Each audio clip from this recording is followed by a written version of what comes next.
여러분, 성령님 여러분 안에 계십니다. 그리고 성령님 여러분을 도우시는 분입니다. 여러분이 모르는 걸 알게 하시고, 여러분이 위기에서 여러분들을 깨우쳐 주시고, 여러분들로 안전케 하시고 평강을 주시는 분입니다. 내가 너에게 평강을 끼치노니 내가 너에게 주는 평안은 세상이 주는 것과 같지 않다 그랬습니다. 여러분, 그 말을 듣고 펄펄 뛰고 분노하고 막 그냥 모든 걸 뒤집어야 되는데, 다 뒤집어 엎어야 되는데 이상하게 마음이 평안해요. 내 마음이 왜 이렇게 평안하지? 여러분, 앞에는 근심과 걱정이 말할 수 없는 태산 같은 걱정거리가 있는데 마음은 이상하게 편안해요. 이상한 거죠. 내 정신이 아닙니다. 성령님께서 평안을 주시고 성령님께서 그 마음을 어루만져 주셨기 때문인 줄로 믿습니다. 성령님은 이처럼 보호하시는 분입니다.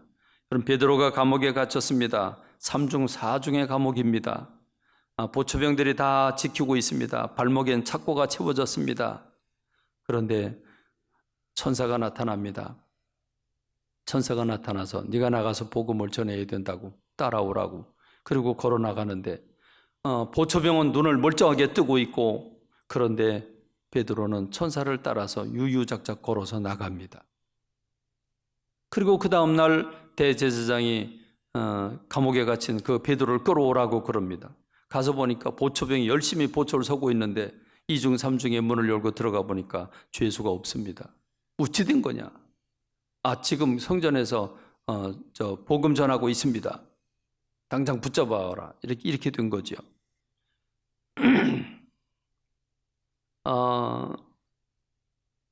지금도 성령님은 동일한 방법으로, 특별한 목적이 있다면 동일한 방법으로 오늘 우리들을 보호하시는 성령님이신 줄로 저는 믿습니다. 여러분도 믿기를 간절히 소망합니다. 여러분, 사도 바울이 갇혔습니다. 갇혀서 로마 황제에게 재판을 받기 위해서 273명의 죄수들과 함께 배를 타고 지금 로마로 향하고 있습니다.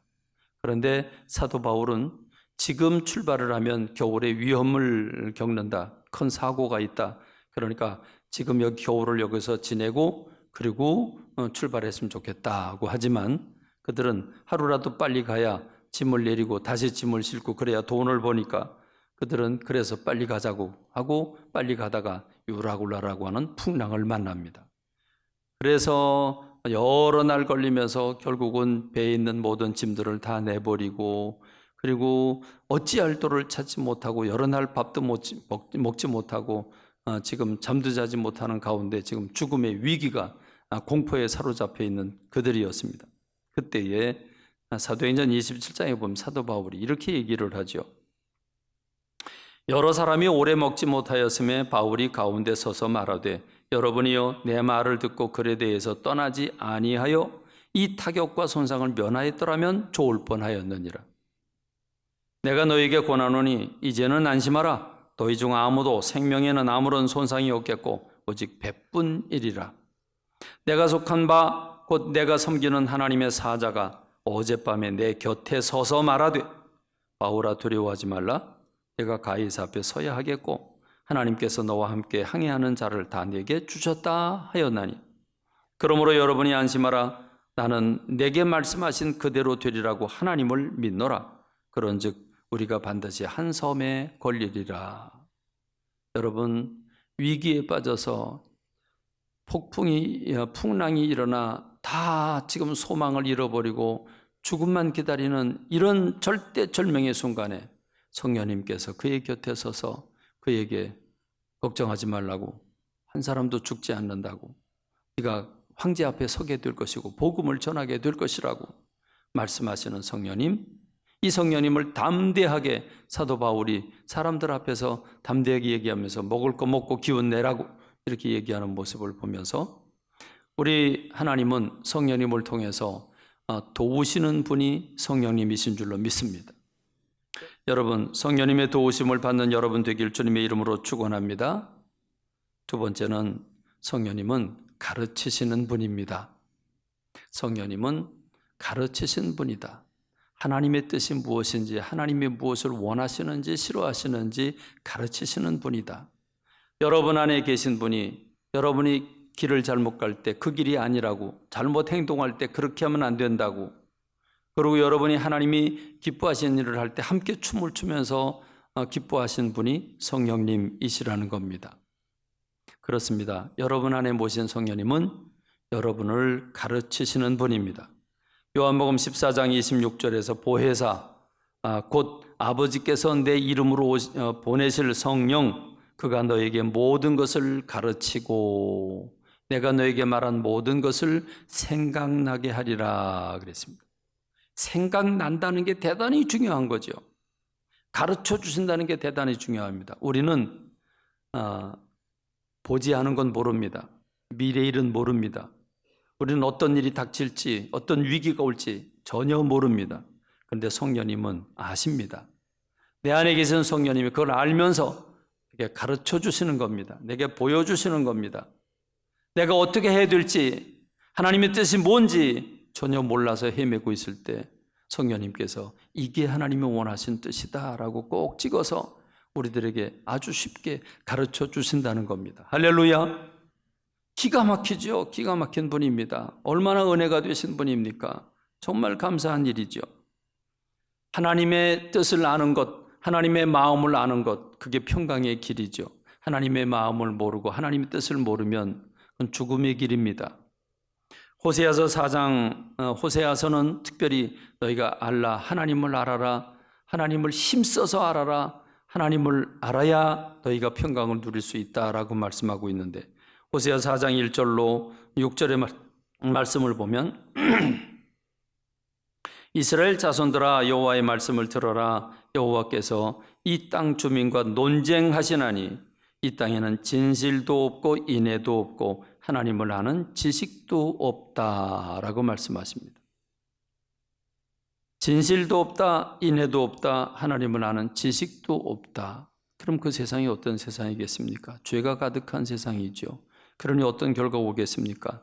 오직 저주와 속임과 살인과 도둑질과 가난뿐이요 포악하여 피가 피를 뒤이음이라. 그러므로 이 땅에 슬퍼하여 거기 사는 자와 들짐승과 공중에 나는 새가 다 쇠잔할 것이요 바다의 고기도 없어지리라. 그러나 어떤 사람이든지 다투지도 말고 책망하지도 말라. 네 백성들이 제사장과 다투는 자처럼 되었음이니라. 너는 낮에 넘어지겠고 너와 함께 있는 선자는 밤에 넘어지리라. 내가 네 어머니를 멸하리라. 내 백성이 지식이 없음으로 망하는도다. 내가 지식을 버렸으니 나도 너를 버려 내 제사장이 되지 못하게 할 것이요 내가 내 하나님의 율법을 잊었으니 나도 내 자녀들을 잊어버리리라. 그렇습니다. 여러분, 핵심 무엇입니까? 내 백성이 지식이 없음으로 망하는도다. 하나님의 마음을 모르니 하나님의 뜻대로 살 수가 없고 하나님의 뜻대로 살지 않으니 불법과 저주가 가득한 세상이 되고 그러니 하나님의 심판이 임할 수밖에 없는 거죠. 잠언 29장 18절에 보니까 묵시가 없으면 백성이 방자히 행하거니와 그랬습니다. 묵시가 무엇입니까? 하나님의 계시의 말씀이죠. 하나님이 깨우쳐주는 선지자가 전하는 이 말씀이 전해지지 않으면, 묵시가 없으면 깨우침이 없고 깨달음이 없고 지식이 없으니 그런 백성이 방자히 행한다, 지 멋대로 산다 뜻이죠. 무엇입니까? 오늘 이 시대가 그렇습니다. 한때는 열심히 하나님을 믿는 세상이었습니다. 그러나 하나님을 저버리고 이제 하나님은 어디를 가도 하나님은 보이지 않습니다. 대통령 궁에도 없습니다. 시장에도 없습니다. 학교에도 없습니다. 어디를 가도 이제 하나님은 발붙일 데가 없습니다. 하나님을 버렸습니다. 하나님이라고 하는 절대선, 절대자를 하나님 버리니까 절대가 없어져 버렸습니다. 그래서 지금은 상대주의입니다. 너도 옳고 나도 옳습니다. 그래서 젠더라고 하는 개념이 나와서 하나님이 남자와 여자를 창조해 주셨는데 남자도 아니고 여자도 아닌 것, 이런 존재들이 오늘 우리 시대에 등장하고 있는 겁니다.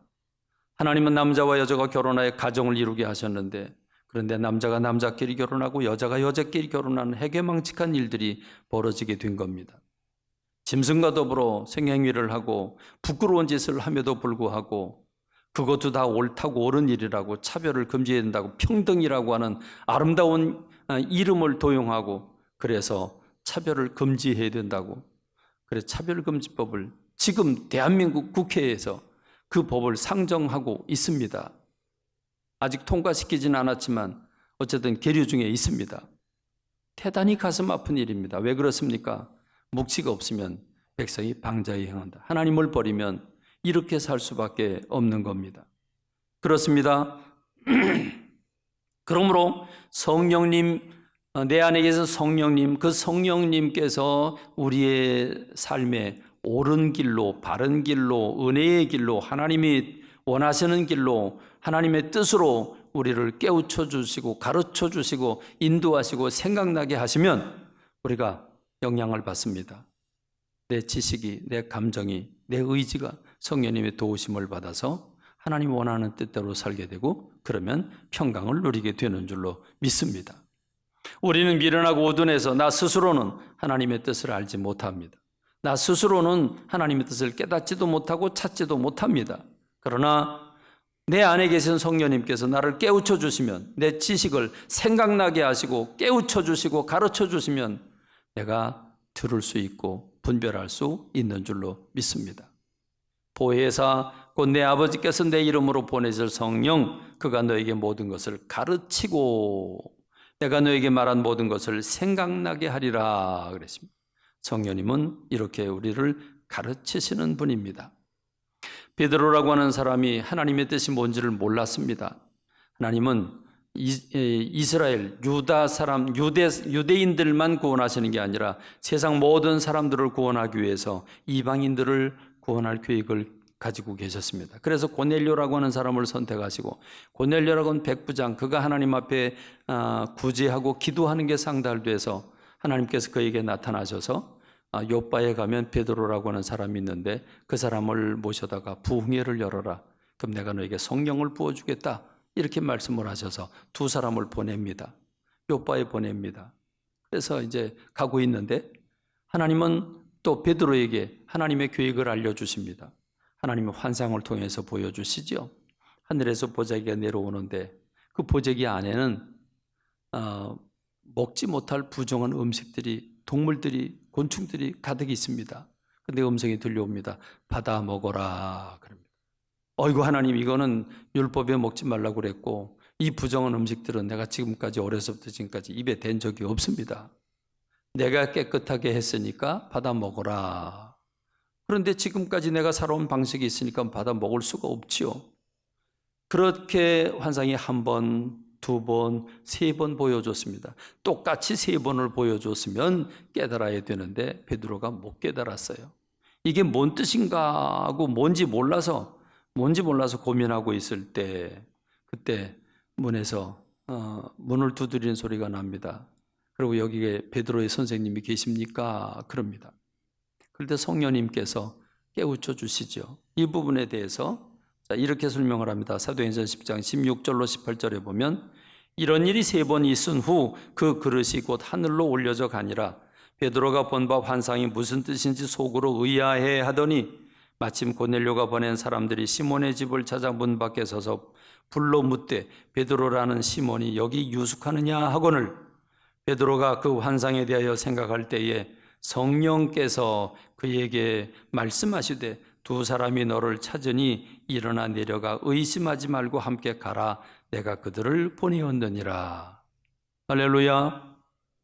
이렇게 해서 베드로는 그들을 따라가 고넬료의 집에 가니까 고넬료가 일가 친척을 다 불러놓고 기다리다가 베드로가 문 열고 들어가니까 그 백부장이 엎드려 절하면서 하나님이 지금 내게 오셨다고, 내가 우리에게 말씀 들려달라고 이렇게.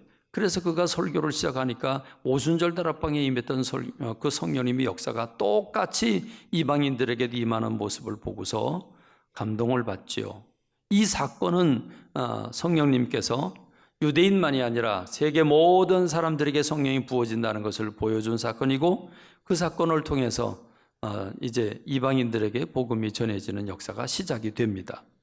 그러니까 베드로가 유대주의에 사로잡혀서 도무지 하나님의 뜻을 알지 못할 때에, 환상을 보여줘도 그 뜻을 알지 못할 때 성령께서 깨우쳐 주십니다. 성령이 깨우쳐 주셔서 그 깨우침을 받고 아하, 이방인들도 우리와 동일한 세례를 받는, 성령을 받는구나. 그래서 이 베드로를 통해서 예루살렘 교회가 변화되고, 그래서 안디옥 교회가 만들어지고, 그래서 이방인 선교가 만들어지게 되는 겁니다. 사도 바울도 그렇습니다. 사도 바울이라고 하는 사람이 온몸을 던져서 복음을 전하는데, 어디 가서 복음을 전하느냐 하는 건 전략적으로 대단히 중요합니다. 그런데 자, 성령이 아시아에서 말씀을 전하지 못하게 하셨다. 그들이 부르기아와 갈라디아 땅으로 다녀가 무시아 앞에 이르러 비두니아로 가고자 애쓰되 예수의 영이 허락하지 않았다. 그러니까 지금 우리말로 표현하면 저 중국이나 저 러시아나 몽골이나 이쪽으로 가려고 그 넓은 땅에 가서 복음을 전하려고 했는데 성령님께서 막는 겁니다. 못 가게 하는 겁니다. 그러더니 그래서 어쩔 수 없이 반대편 무시아를 지나 드로아로 내려갔는데 밤에 환상이 바울에게 보이니 마게도냐 사람 하나가 서서 그에게 청하여 이르되 마게도냐로 건너와서 우리를 도우라. 그래서 사도 바울이 아하, 하나님께서 우리를 저 유럽으로 가라고 그러는구나. 그래서 반대편인 배를 타고 유럽으로 건너가 빌립보, 그리고 고린도, 그리고 아테네 이런 곳에 가서 복음을 전하게 됩니다. 마게도냐가 어디입니까? 마게도냐는 알렉산더가 그 중심 세력을 가지고 있던 세계의 핵심 중앙이었습니다. 하나님이 사도 바울을 그곳으로 보내서 유럽 전도를 하게 하시고 유럽을 변하게 하시니까 그 성질 팔팔한 사람들이 세계 만방에 복음을 전하게 된 겁니다. 그러니까 복음을 전하는데 어디 가서 전하느냐는 건 대단히 중요한데 그걸 몰랐던 겁니다. 그럴 때 성령님께서 가지 말아야 할 곳을 가려고 애를 쓰니까 그 길은 막아놓으시고, 그리고 가야 할 곳은 모르니까 환상을 통해서 보여주심으로 말미암아 그쪽으로 가게 하시는 성령님이십니다. 성령님은 이렇게 오늘 저와 여러분의 길을 인도하시고 가르쳐 주시는 분인 줄로 믿습니다. 여러분 직장을 구할 때에, 여러분 결혼 배우자를 정할 때에, 여러분 사업을 하고자 할 때에, 여러분이 어떤 사람과 어떤 일을 하고자 할 때에 여러분 스스로 판단하고 결정하십니까? 바보입니다. 그건 바보입니다. 멍청이지요. 안 믿는 사람들은 그렇게 합니다. 안 믿는 사람들은 세상 돌아가는 거 다 분석하고 살피고 그러면서 자기네들이 판단하고 결정합니다. 그러나 우리 믿는 사람들은 우리 안에 미래를 아시고 좌우를 아시고 지혜와 지식은 보내신 성령님께서 내 안에 계시지 않습니까? 성령님께 물어야 되는 겁니다. 그렇습니다. 대단히 중요한 일입니다. 그러니까 성령님이 일하실 수 있는 통로를 열어드려야 되는데 성령님을 존중해야 합니다. 성령님을 의식해야 합니다. 여러분 믿으십니까? 근데 여러분 솔직히 여러분 마음속으로 대답해 보세요. 한 주간 동안 생활하면서 성령님 인식하셨습니까? 성령님을 의식하고 사셨습니까? 여러분 밥 먹을 때, 여러분 활동할 때, 사람 만나 대화를 나눌 때, 여러분 잠잘 때 성령님 의식하셨습니까? 의식 안 했습니까? 바보입니다. 바보처럼 사는 겁니다. 이 귀한 내비게이션을 놓고 왜 내비게이션 안 하고 나는 나 길 잘 찾아 그리고 자기 아는 길로 가다가 돌고 돌아요? 여러분 그렇지 않습니까? 여러분 안에 성령님이 계시는데, 모든 걸 아시는 전지하시는 성령님이 계시는데, 전능하신 성령님이 계시는데 왜 그 성령님을 저 뒷방에 계시는 손님처럼 취급하느냐고요. 여러분의 갈 길을 성령님께 묻고 성령님께 도우심을 청하고 성령님이 늘 내게 함께 계시다고 하는 걸 인식하면서 의식하면서 성령님을 존중할 때에, 그 성령님께 의뢰할 때에 성령님이 여러분에게 응답하실 줄로 믿습니다. 대단히 중요한 일입니다. 여러분, 성령님은 어떻게 일하실까요? 성령님은 말씀을 통해서 일하십니다. 지금 뭐라고 그랬습니까? 성령님, 보혜사 성령님은 모든 것을 생각나게 하신다. 모든 것을 가르치신다 그랬습니다. 가르치고 생각나게 하는데, 생각나게 한다는 말은 뭔가 알고 있는 것을 잊어버렸는데 다시 생각하게 한다는 거 아닙니까? 그럼 무엇입니까? 평소에 내가 성경 말씀을 많이 읽고 암송하고 그걸 붙잡고 묵상을 하고 깊이 묵상을 해서 내게 신비에 새겨지고 그래서 내 안에 하나님의 말씀이 많이 담겨 있는데 우린 미련하고 우둔해서 어떤 일을 하고자 할 때 그때 딱 필요한 말씀이 떠오르질 않아요.